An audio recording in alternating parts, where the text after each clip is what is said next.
ఓం నమః శివాయ. ఓం నమో నారాయణాయ. నరదృష్టి నివారణ, సంచిత కర్మ, ప్రారబ్ధ కర్మ, ఆగమిక కర్మ, దోష నివారణ కాళభైరవాయ నమో నమః. హరి ఓం.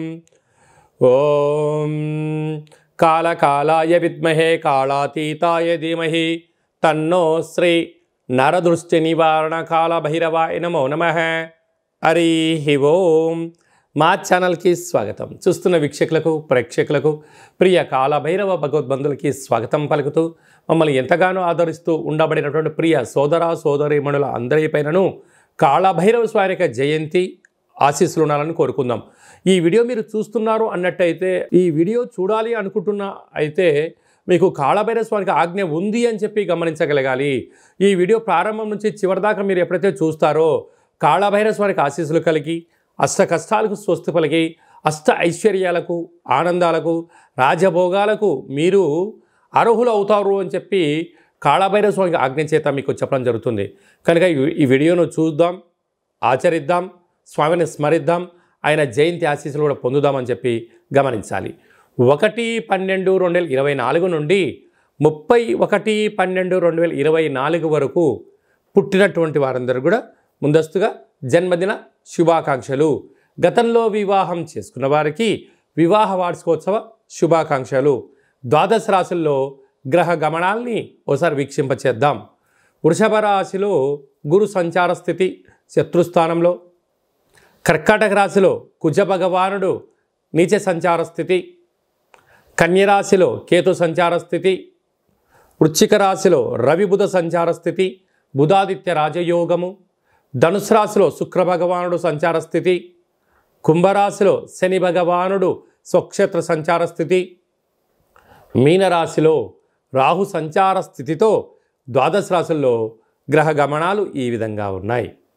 కనుక స్వామివారి యొక్క ఆశీస్సులు పొందుదాం, కష్టాలకు స్వస్తి పలుకుదాం, ఐశ్వర్యానికి స్వాగతం పలుకుదాం.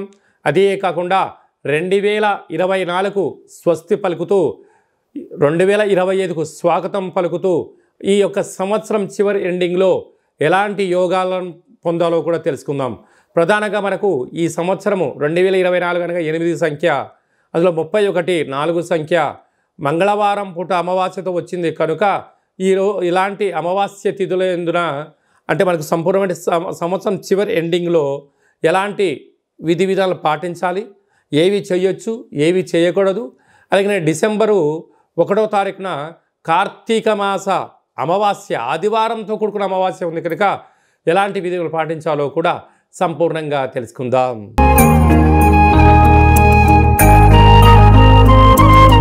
మకర రాశి వారు ఈ ఆదివారం అమావాస్య సందర్భంగా, కాళభైరవ జయంతి సందర్భంగా ఆంగ్ల సంవత్సరంలో చివరి మాసం అవ్వడం వలన ఒకవైపు ఏళ్ల నాటి శని చివరార్ధ సంచార స్థితిలో ఉన్నప్పుడు ఎలాంటి దోషం తొలగించుకోవాలి, ఐశ్వర్యం ఆనందానికి ఎలా స్వాగతం పలకాలో ఈ వీడియోలో తెలుసుకుందాం. మకర రాశిలో ఏ నక్షత్రాలు వస్తాయిగా, ఉత్తరాషాఢ నక్షత్రంలోని 2, 3, 4 పాదాలు, శ్రవణ నక్షత్రంలోని 4 పాదాలు, ధనిష్టా నక్షత్రంలోని 1, 2 పాదం కలిపితే మకర రాశి అవడం జరుగుతుంది. చాలామందికి పుట్టినటువంటి కాల సమయంలో డేటా బర్త్లు లేనటువంటి కారణం వలన పేరు యొక్క మొదటి అక్షరాన్ని అనుసరిస్తూ ఆ రాశిని తెలుసుకునే ప్రయత్నం చేద్దాం. బో, జా, జీ, జూ, జే, జో, ఘా, గా, గి అక్షరాల వారందరూ కూడా మకర రాశి జాతకులే. మకర రాశి యొక్క అధిపతి శని భగవానుడు.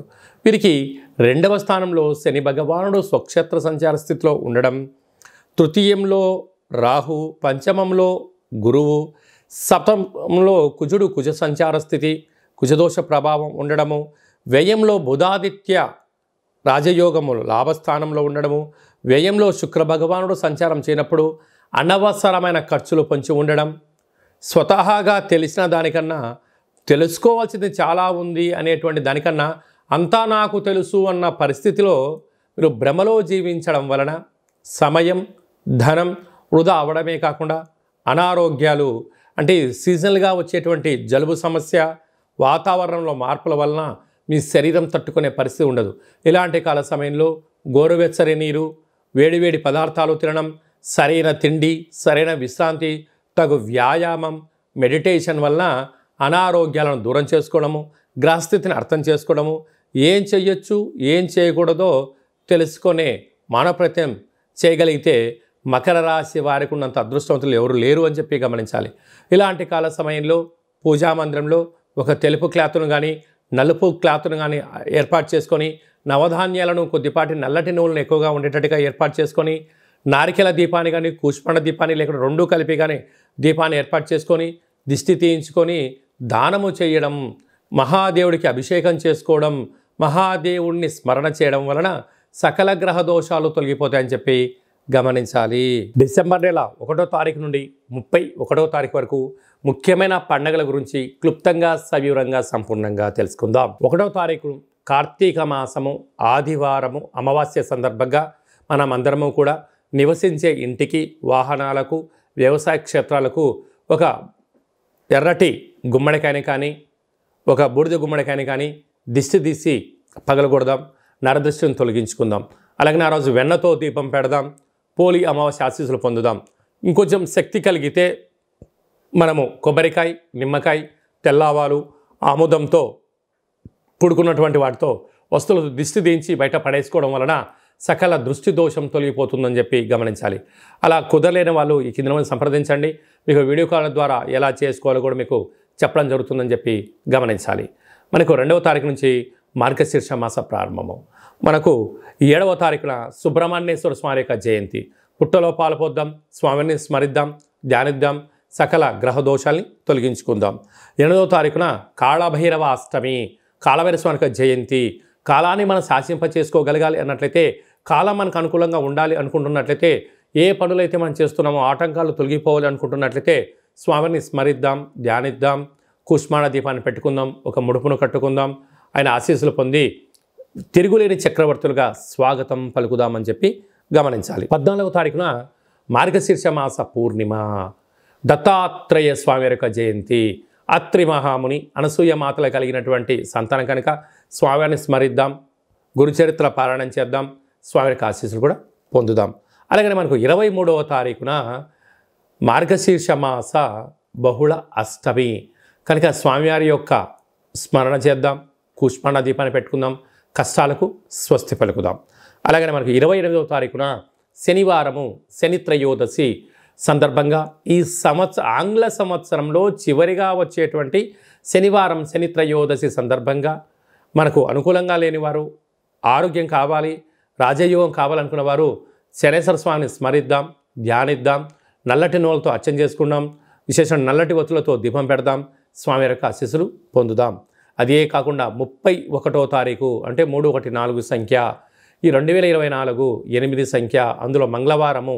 ఈ యొక్క సంవత్సరం అధిపతి కూడా రాజు కుజుడే అయ్యాడు కనుక వీలైనంత వరకు సంవత్సరం చివరి రోజున వీలైనంత వరకు 100కు 100% వరకు మనము దూర ప్రయాణాలు, వాయు ప్రయాణాలు, జల ప్రయాణాలు, కలహాలు, గొడవలు, ఆవేశమైన నిర్ణయాలు తీసుకోకుండా ఉంటే చాలా మంచిది అని చెప్పి గమనించగలగాలి.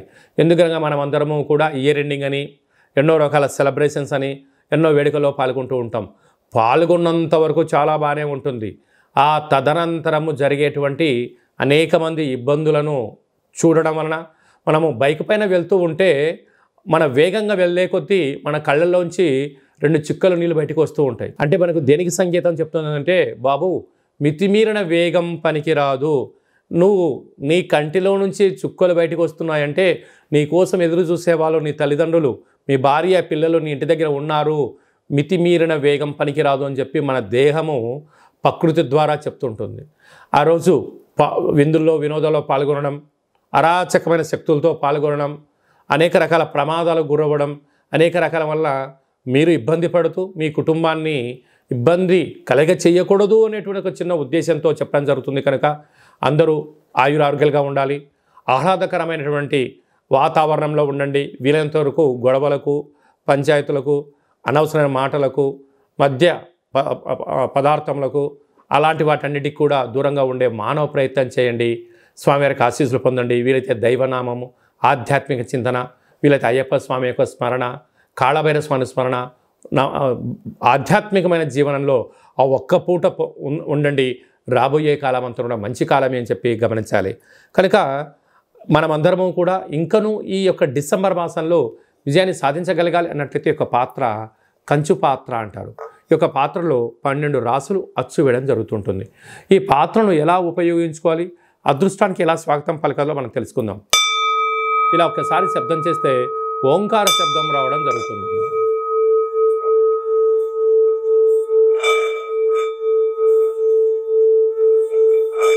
ఈ యొక్క శబ్ద తరంగాల వలన ఇంట్లో మనం ఏదైతే అనుకుంటామో ఓంకార శబ్దం కారణం వలన, కాళభైరవ స్వామి స్మరణ వలన ఇంట్లో ఉండబడినటువంటి సకల దరిద్ర దేవత గ్రామ సంచారంలోకి వెళ్ళిపోవడం, గ్రామంలో సంచరించేటువంటి మహాలక్ష్మీదేవి గళ్ళు గళ్ళుమని ఇంట్లోకి రావడం, యంత్ర ప్రయోగాలు, మంత్ర ప్రయోగాలు, తంత్ర ప్రయోగాలు, తాంత్రిక ప్రయోగాలు, నరదృష్టి, సకల కర్మల యొక్క దోషం తొలగిపోతుందని చెప్పి గమనించాలి.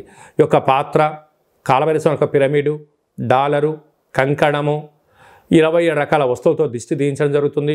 మీ పేరు పైన గోత్రంతో ప్రత్యేకంగా పూజా కార్యక్రమం చేయించి మీకు వీడియో కాల్ ద్వారా చూపించి స్వామివారి యొక్క ప్రసాదాన్ని, అక్షయ పాత్రను మీ ఇంటికి కొరియర్ చేయడం జరుగుతుంది అని చెప్పి గమనించాలి. ఆసక్తి గలవారు ఈ కింది నెంబర్ సంప్రదించి స్వామి యొక్క ప్రసాదాన్ని స్వీకరిద్దాం. అలాగనే ఉప్పుల యందు సముద్రపు మంచుతో తయారైనటువంటి సైంధవ లవణం ఉప్పు వేరయ్య అంటుంటారు. ఈ ఉప్పు దీపాన్ని ఇంట్లో పెట్టుకుందాం. సకల దుష్టగ్రహాలను తొలగించుకుందాం. మంచి నిద్రని, కలహాలు లేని జీవితాన్ని, ఆటంకాల జీవితాన్ని స్వాగతం పలుకుతామని చెప్పి గమనించాలి.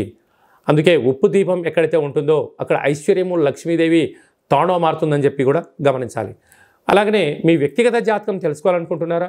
మీ యొక్క పేరు, పుట్టినటువంటి తేదీ, నెల, సంవత్సరం, సమయం రాసి వాట్సాప్లో పంపించినట్లయితే 100 సంవత్సరాల జాతకాన్ని వ్రాసి మీకు పంపించి పుట్టినప్పుడు గ్రహ గమనాలు ఎలా ఉన్నాయి, ప్రస్తుతం ఎలా ఉంటున్నాయి, రాబోయే కాలంలో ఎలా ఉంటున్నాయో సవిరంగా తెలియజేయడం జరుగుతుంది. చాలామందికి పుట్టినటువంటి కాల సమయంలో డేటా ఆఫ్ బర్త్లు లేనటువంటి వారికి మీ పేరు యొక్క మొదటి అక్షరాన్ని అనుసరిస్తూ ఆ రాశిని తెలుసుకొని ప్రయత్నం చేద్దాం. అది తెలియచేసి రమణ శాస్త్రం ద్వారా భూత భవిష్యత్ వర్తమానాన్ని గవ్వళ ద్వారా కాళభైరవ ఉపాసన చేత మీకు తెలియజేయడం జరుగుతుందని చెప్పి గమనించాలి. మన యొక్క దేవాలయంలో ఎవరైతే జాతకం, జ్యోతిష్యం చెప్పించుకుంటారో వారికి కాళభైరవ స్వామి యొక్క పూజ, అర్చన, అభిషేకము, దీపము, ముడుపు కట్టి మీకు వీడియో కాల్ చూపించడం జరుగుతుందని చెప్పి గమనించాలి. అందుకే మీ అబ్బాయి కానీ అమ్మాయి కానీ తరచుగా ఎంత ప్రయత్నం చేసినా వివాహం అవ్వడం లేదు. ఎందుకు అవ్వడం లేదు? జాతకంలో ఎలాంటి ఇబ్బందులు ఉన్నాయి, ఎలాంటి అమ్మాయి వల్ల యోగం కలుగుతుందో మీకు తెలియజేయడం జరుగుతుంది. అలాగనే మీ అప్పుడే పుట్టినటువంటి మీ యొక్క చిన్నపిల్లలకు ఆధ్యాత్మికమైనటువంటి పేర్లు ఎలా పెట్టుకోవాలి, ఆ నక్షత్రం యొక్క స్థితిగతులు తెలియజేయడం జరుగుతుంది. కనుక ఈ వీడియో ప్రారంభంలోనే చెప్పడం జరిగింది. ఈ వీడియోను ఎవరైతే చివరిదాకా చూస్తారో వారికి కాళభైరవ స్వామి ఆజ్ఞ ఉంటేనే చూస్తారు. కాళభైరవ స్వామికి ఆశీర్వలన అష్ట కష్టాలకు స్వస్తి పలుకుతూ అష్టైశ్వర్య స్వాగతం ఎలా పలుకుతారో మీకు ఈ వీడియోలో అర్థమైందని అనుకుంటున్నాను. అందరి పేరును కాళభైరవ స్వామికి ఆశీస్సులు ప్రసాదించాలని కోరుకుంటూ ఆశీర్వచనం. ఓం శతమానం భవతి శతాయు పురుష సతేంద్రియ ఆయుష్యేవేంద్రియే ప్రతిష్టతి ధనం ధాన్యం బహుపుత్రలాభం శత సంవత్సరం దీర్ఘమాయు సర్వే జనా సుఖినో భవంతు లోకా సమస్తా సుఖినో భవంతు. సర్వం కాళభైరవ జయంతి దేవత కాళభైరవ దేవతార్పణమస్తు. హరి ఓం. ఈ వీడియో మీకు నచ్చినట్టయితే లైక్ చేయండి, షేర్ చేయండి, మా ఛానల్ని సబ్స్క్రైబ్ చేసుకోండి.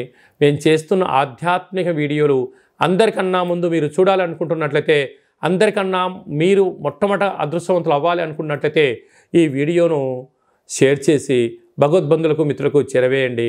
మీరు ఎవరి క్షమాన్ని కోరుకుంటున్నారో లేక మీ క్షమాన్ని ఎవరితో కోరుకుంటున్నారో ఈ ఆధ్యాత్మిక సమాచారాన్ని చేరవేసి కాళభైరవ స్వామి ఆశీస్సులు పొందగలరు.